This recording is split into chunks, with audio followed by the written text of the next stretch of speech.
Di sini Mang Kosim mulai kebingungan mencari kain kapan tersebut, jadi dia memutuskan menggantinya dengan cangcut warna biru muda bermotif bunga. Legenda Tuyul Gondrong.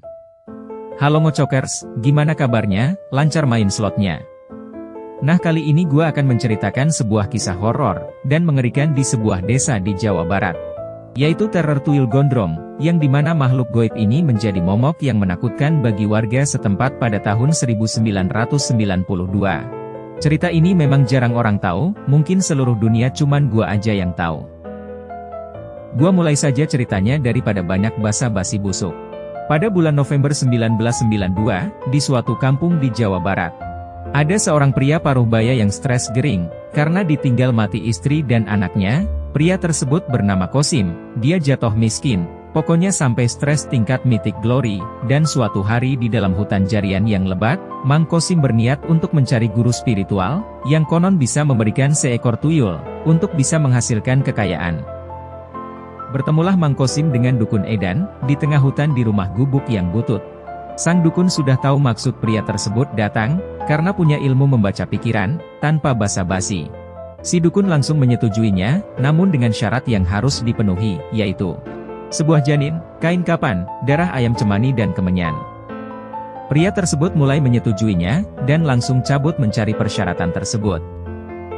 2 hari kemudian, syarat yang harus dipenuhi Mang Kosim sudah hampir lengkap. Tinggal kain kapannya saja yang belum didapat. Nah, di sini Mang Kosim mulai kebingungan mencari kain kapan tersebut, jadi dia memutuskan menggantinya dengan cangcut warna biru muda bermotif bunga. Ketika Mang Kosim tiba di rumah butut sang Dukun Edan, dia pun menyerahkan semua syarat yang telah diperintahkan si dukun. Namun, si dukun bertanya, "Kosim, kenapa malah ada cangcut?" Si Mang Kosim menjawab, "Ampun bah, saya udah jangar, pusing nyari kain kapan, jadi saya maling saja cangcut randa gemoi dekat rumah saya."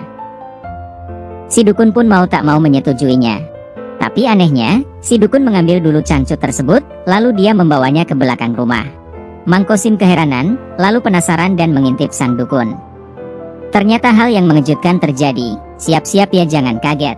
Si dukun mulai menggesek-gesek cangcut, dengan otongnya sampai muncrat. Mengerikan sekali. Setelah melakukan hal di luar nurul tersebut, si dukun mulai ritual sambil baca-baca mantra. Ular kadut, ular koros, punya bini gedut, makannya boros, kumis melintang, dada berbulu, bini celentang, naik buru-buru, anak brojol mulu, rokok sebatang, utang dulu. Minyak aing, minyak berwak, dipakai suku jerawak, pandas perempuan pada ngaguak. Lalu ngabura-rarai Mang Kosim, dan ajaib. Duar tiba-tiba, muncullah sosok tuyul dengan tinggi 35 cm. Tapi ada yang janggal. Si tuyul tidak botak, malah gondrong seperti Tarzan X.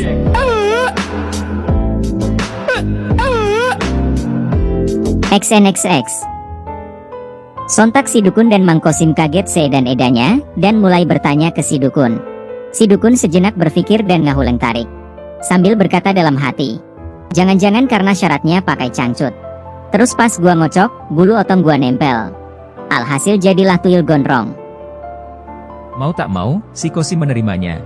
Meskipun si tuyulnya gondrong, Mang Kosim bersumpah pada Bah Dukun akan membagi hasil setengah ewang, plus ngasih video Alison Tyler, si Sky A full album koleksian Mang Kosim. Sepakatlah 2 kolot bedegong tersebut. Lalu Mang Kosim mulai pergi pulang ke rumah, sambil membawa tuyul gondrong tersebut.